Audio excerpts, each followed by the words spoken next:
नमस्कार दोस्तों। ब्लडी सत्य के आज के इस एपिसोड में मैं आप सभी लोगों के सामने दीनानाथ नाम के एक साधारण से व्यक्ति के साथ घटी हुई बड़ी ही डरावनी और भूतिया घटना की कहानी लेकर आ गया हूं। दिल थाम कर सुनिएगा, किसी भी पॉइंट पर बहुत ज़्यादा डर लग सकता है भाई। 2010 के टाइम की बात है। दीनानाथ जी अपने पूरे परिवार के साथ लखनऊ के पास के एक छोटे से गांव में रहते थे। इस परिवार में दीनानाथ जी, उनके बेटे, उनकी बहू और उनका एक पोता था। पोता बहुत छोटा था, 2010 के टाइम पे, मतलब काफी ज्यादा छोटा। दीनानाथ जी उस समय रहे होंगे 60-62 साल के आसपास के। जिस गांव में ये रहते थे, उस गांव में बिल्कुल आउटर एरिया में खेत थे, ढेर सारे खेत। और जो लोग इस गांव में रहते थे, उन्हीं लोगों के वो खेत थे। तो दीनानाथ जी लोग जो थे, इनका भी खेत वो आउटर इलाके में था। अच्छा बड़ा खेत था। तो खेती बाड़ी का जितना भी काम था, दीनानाथ जी ने संभाल कर रखे हुए थे। इनको बहुत अच्छे से खेती का काम आता था। इनके पिताजी और उनके भी पिताजी खेती का काम बचपन से ही करते थे।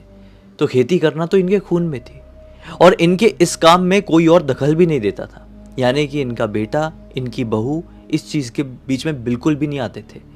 दीनानाथ जी का ऐसा था कि जब कभी भी ऐसा वाला टाइम आता था ना कि कोई फसल होती थी और उस फसल को कोई जानवर, चूहे ऐसा नुकसान पहुंचा सकते हैं, तो दीनानाथ जी ना अपने खेत में ही ज़्यादातर टाइम बिताते थे। इसी रीज़न से उन्होंने अपने खेत में एक छोटी सी झोपड़ी बना ली थी। एक नॉर्मल भाषा में कहूँ तो एक फार्म हाउस जैसा बना लिया था। वहाँ पे बड़ी अपनी एक खटिया और एक पतली सी चादर रख लिए थे। मस्त वहीं पर सो जाया करते, खाना वाना खाते और सो जाते वहाँ पे, और फिर सुबह होके फिर अपने घर आ जाते। ऐसी उनकी ज़िंदगी चल रही थी। लेकिन 2010 के टाइम पे किसी ने नहीं सोचा था कि उनकी यही रोज़मर्रा की ज़िंदगी उनके जीवन में एक ऐसा मोड़ लाकर खड़ा कर देगी कि मतलब वो किसी को ही बताएंगे तो कोई भी उनकी बातों पर ट्रस्ट नहीं कर पाएगा। उनकी पूरी ज़िंदगी पलट जाएगी। हुआ ऐसा। ठंड के टाइम था और इनके खेत में मटर की फसल हुई थी। केवल इनके खेत में नहीं, आजू बाजू के जितने भी खेत थे, सबके पास मटर की फसल बहुत अच्छे से हुई थी। मटर उगे थे। तो इस चक्कर में जितने भी जानवर थे, मटर इंसानों के साथ साथ जानवरों को भी पसंद होता है, खेतों में धावा बोल देते थे रात के टाइम। तो जितनी भी फसल होती थी वो खराब हो जाती थी। ऐसा करते करते खेत वालों का बहुत दिमाग खराब होने लगा था।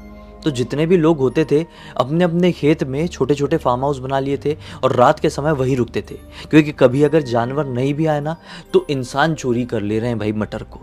इसलिए दीनानाथ जी ने अपने घर पर बोल दिए कि जब तक अपना ये मटर की फसल वाला काम खत्म नहीं हो जाता, मैं खेत में ही रुकूंगा। ठीक है भाई।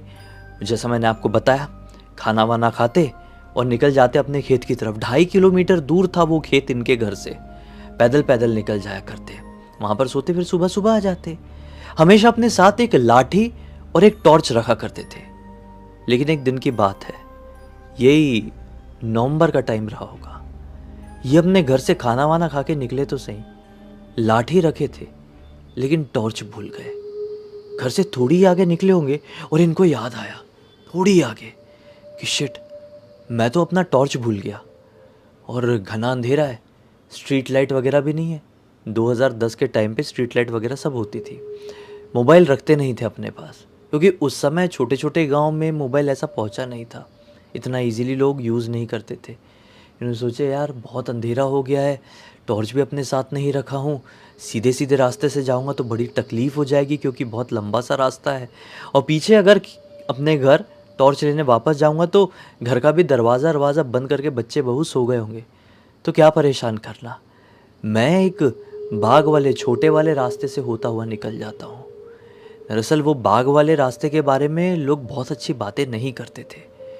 दीनानाथ जी को ये बात बहुत अच्छे से पता थी कि लोग कहते हैं कि वो जो बाग है, यानी वो जो बगीचा है जो उस छोटे वाले रास्ते में पड़ता है, वो बगीचा सिर्फ कहने का बगीचा है। वहाँ पर लोग तरह तरह की अजीबोगरीब एक्टिविटीज़ करते हैं। दरअसल इनका जो गांव था, इनके गांव के आगे एक घना सा जंगल पड़ता था। लोग कहते थे कि उस घने से जंगल के अंदर कुछ लोग रहते हैं। वो लोग नॉर्मल लोगों के सामने नहीं आते हैं, लेकिन वो काला जादू और शैतानी शक्तियों को ऐसा सिद्ध करने वाले लोग हैं। उनके इसमें जब किसी की भी मृत्यु होती है, तो वो लोग अंतिम संस्कार करने के लिए मृत शरीर को उसी बगीचे में लेकर आते हैं। रात के समय ही अंतिम संस्कार करते हैं और वहाँ पर बैठकर काला जादू करते हैं, शैतानों को बुलाते हैं और जो कोई भी मर गया है ना, उसकी आत्मा को अपने एक मटके में कैद करके रख लेते हैं। और वो लोग ये मानते हैं कि वो जो आत्मा कैद है मटके में, उस आत्मा को किसी भी जानवर में या किसी भी शरीर में डालकर हम मरे हुए व्यक्ति को वापस से ज़िंदा कर सकते हैं एक नए शरीर में। ऐसा मतलब ये नॉर्मल गांव के लोगों के बीच में ये बात फैली हुई थी, इसलिए उस बगीचे को लोग सही नहीं मानते थे। कहते थे कि काला जादू का बड़ा भयंकर प्रकोप है वहाँ पर। वैसे ये काला जादू तंत्र साधनाएं कई बार हमारी सोच से भी ज़्यादा डरावनी साबित हो सकती है और इनको करने वाले भी हमारे आसपास ही मौजूद होते हैं और कई बार हम इनको पहचान भी नहीं पाते हैं। ऐसा ही एक खतरनाक ब्लैक मैजिक का केस सामने आ रहा है होशियारपुर के सिकौली गांव से, जिसमें एक शैतान लोगों को मारकर उनकी आत्माएं खाते खाते और भी ज़्यादा शक्तिशाली होता जा रहा है। कहते हैं जिसने भी उसको देखने की कोशिश किया वो गारंटी अपनी जान से हाथ धो बैठा। आखिर क्या है शिकौली गांव में होने वाले ब्लैक मैजिक के पीछे का खतरनाक राज? इसके लिए आपको सुनना होगा आत्माखोर ऑडियो सीरीज, जो कि अवेलेबल है कुकू एफएम में। इस ऑडियो सीरीज में इंसानों के गायब होने से लेकर उस शैतान के आखिरी मकसद तक की कहानी बताई गई है, जिसके लिए आपको ये पूरा ऑडियो शो सुनना होगा। और अगर आप काफी ज्यादा हॉरर, थ्रिलर और सस्पेंस कंटेंट सुनना पसंद करते हैं तो आपके लिए बेस्ट प्लेटफॉर्म है कुकू एफएम, जहां आपको काले जादू का पहला मुकदमा, घोस्ट स्पाई गौरव तिवारी और शैतान क्षेत्र जैसे कमाल कमाल के ऑडियो बुक सुनने को मिलेंगे। अब तक बहुत सारे लोगों ने कुकू एफएम के कंटेंट को सुने हैं और अपने नॉलेज को बढ़ाए हैं। और अगर आपने कुकू एफएम का कंटेंट आज तक नहीं सुना है तो मैं आपके लिए एक अमेजिंग ऑफर लेकर आया हूँ, 30 डेज फ्री ट्रायल। इस ऑफर से आप कुकू एफएम में मौजूद 5000 से ज़्यादा ऑडियो शोज एंड स्टोरीज सुन सकते हैं बिल्कुल फ्री फॉर 30 डेज, जिसके लिए आपको मेरा कूपन कोड यूज़ करना होगा जो है सत्या30। ऑफर बहुत ही कमाल का है, इसको आप अपने फ्रेंड्स और फैमिली मेंबर के साथ ज़रूर शेयर करिए। याद रखना 30 दिनों के बाद सब्सक्रिप्शन प्लान एक्टिवेट हो जाएगा। ये इंटरनेट में ड्रूम स्क्रॉलिंग करने से तो बहुत ही अच्छा ऑप्शन है। हाँ, तो मैं ये बता रहा था, इनको सब पता तो था कि ये जो रास्ता है वो बगीचे वाला रास्ता है, जहाँ पर वो अलग तरह के लोग जंगल से आते हैं और ऐसे ऐसे कारनामे करते हैं। लेकिन ठीक है यार, लाठी है, मन में हिम्मत है, यहीं पे पैदा हुआ हूँ, यहीं पे मर जाऊँगा, डरूंगा नहीं किसी चीज़ से। वो अपनी बढ़िया लाठी टेकते टेकते चल पड़े आगे की तरफ।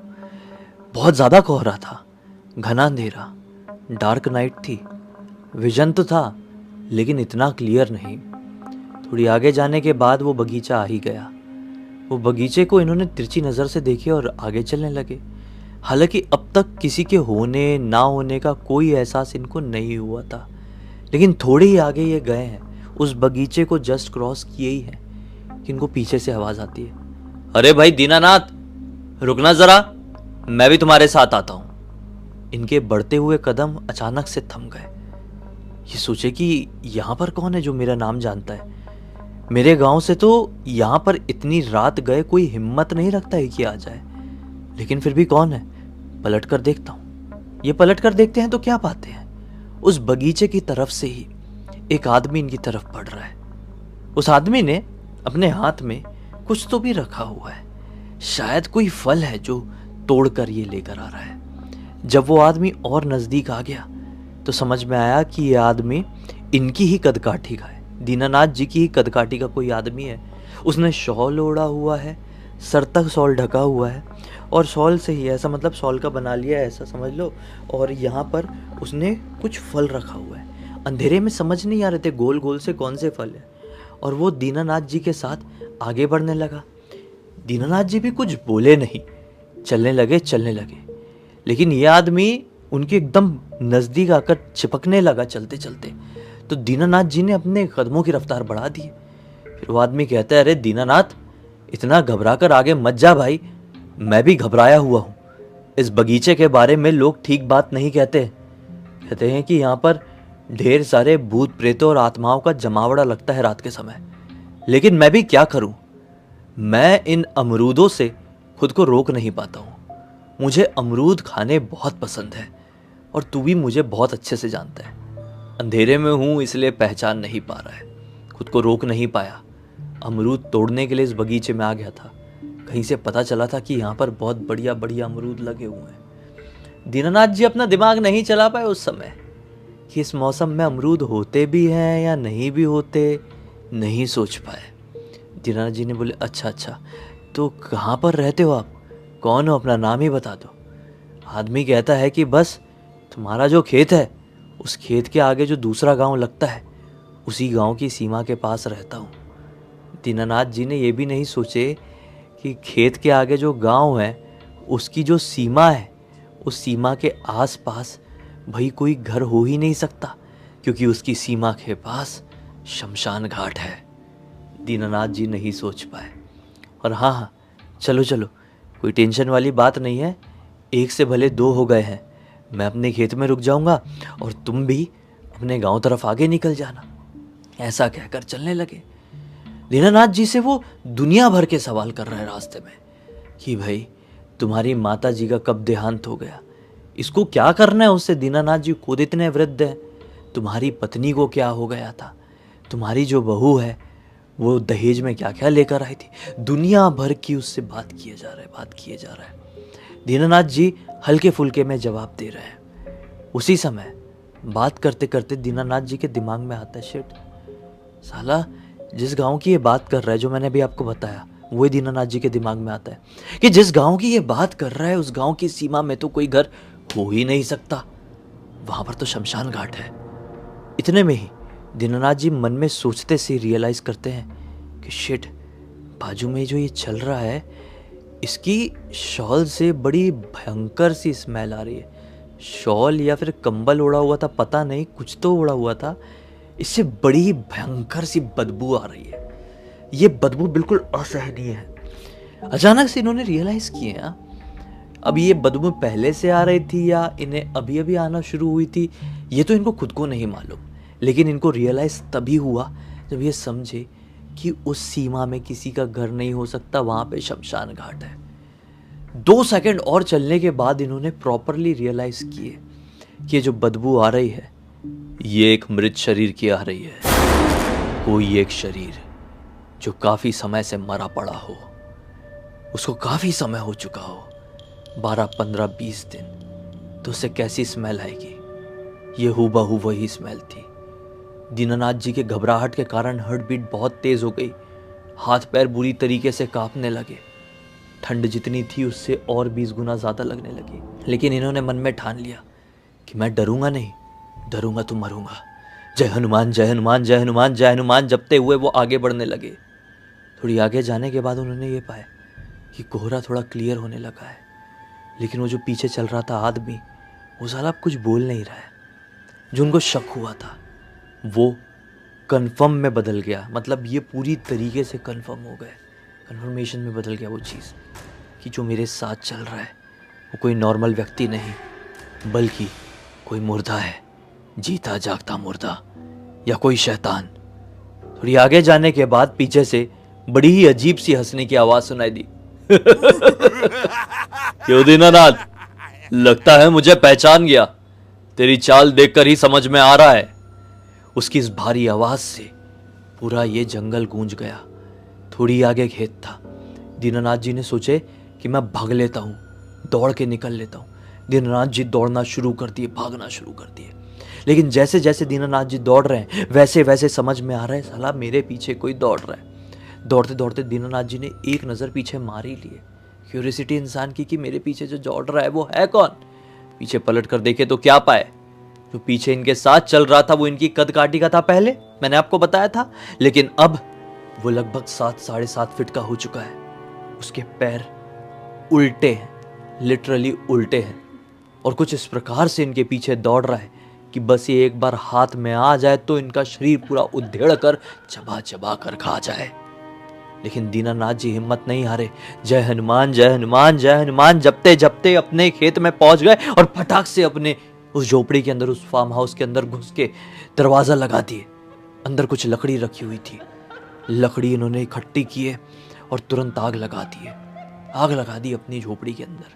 लेकिन देखो ये पूरी तरह से मिट्टी की थी, ठीक है, मिट्टी का था। ऊपर जो इसका छत था वो भी मिट्टी का था, तो मिट्टी में आग तो पकड़ नहीं सकती थी। लेकिन आग से भूत प्रेत चुड़ैल, पिशाच, शैतान ज़रूर घबराते हैं। दीनानाथ जी के मन में तसल्ली आई कि जो भी मेरा पीछा कर रहा था वो अंदर तो नहीं घुस पाएगा। हाँ, कदमों की आवाज़ आई थी, बाहर तक कोई दौड़कर आया है, कोई बाहर ठहरा हुआ है, ये भी समझ में आ रहा है, लेकिन उसकी हिम्मत नहीं हो पाएगी अंदर आने की। 1 घंटे बीत गए, काफ़ी रात हो चुकी थी।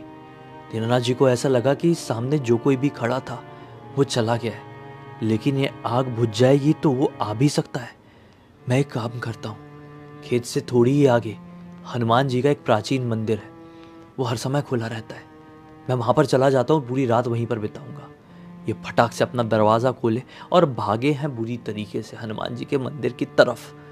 पूरी रात वहाँ पर बिताए, फिर सुबह हुई अपने घर पर आकर सबको बताएं और बोल दिए कि मैं कसम खा रहा हूँ ये खेत मैं अपने परिवार के साथ आगे नहीं बढ़ने दूंगा, पूरा खेत बेच दूंगा। जो पैसे आएंगे शहर में लगाओ, बिल्डिंग खरीदो, जो करना है करो। अब खेत के साथ हम कंटिन्यू नहीं कर पाएंगे। जान से बढ़कर ये खेत ज़मीन नहीं है। उस शैतान, उस पिशाच की नज़र हमारी उस ज़मीन पर, हमारे उस खेत पर पड़ चुकी है। कल को कुछ भी हो सकता है। उसके बाद से दीनानाथ जी कभी खेत की तरफ नहीं गए, अपना खेत भी बेच दिया, अपनी ज़िंदगी एक अलग तरीके से बिताना शुरू कर दी है। इस पूरी घटना की जानकारी मुझे किसी और ने नहीं, बल्कि दीनानाथ जी के खुद पोते ने इंस्टाग्राम पर लिख कर भेजा। मैंने सोचा आप लोगों को सुनाना तो पक्का ये बनता है भाई, बड़ी भयंकर स्टोरी थी। अब तक इसी बात पे देख लिए हैं तो लाइक ज़रूर कर देना, चैनल को सब्सक्राइब करके बेल आइकन दबा के ऑल के ऑप्शन में क्लिक करना, क्योंकि इसी प्रकार के हैरान कर देने वाले खौफनाक वीडियोस डेली आप लोग के सामने लेके आता रहता हूँ। इंस्टाग्राम की लिंक इस वीडियो के डिस्क्रिप्शन बॉक्स में मिल जाएगी, क्लिक करके डायरेक्टली वहाँ पर पहुँच जाना। और इसी तरह की कोई भी कहानी, टॉपिक या जानकारी आप लोग के पास भी है तो लिख भेजना, हो सकता है मेरा अगला वीडियो कल आपके हिसाब से ही बन रहा हो। और भाई जाने से पहले आखिरी बात, डिस्क्रिप्शन बॉक्स में और कमेंट सेक्शन में पिन करके मैंने कुकू एफएम का लिंक डाल दिया हूँ। क्लिक करके कुकू एफएम को डाउनलोड करो और सत्या 30 कूपन कोड को अप्लाई कर दो और एंजॉय करो 30 डेज फ्री ट्रायल को। आगे चलिए, कल फिर से मिलते हैं, तब तक के लिए बहुत बहुत धन्यवाद। आपका दिन शुभ हो।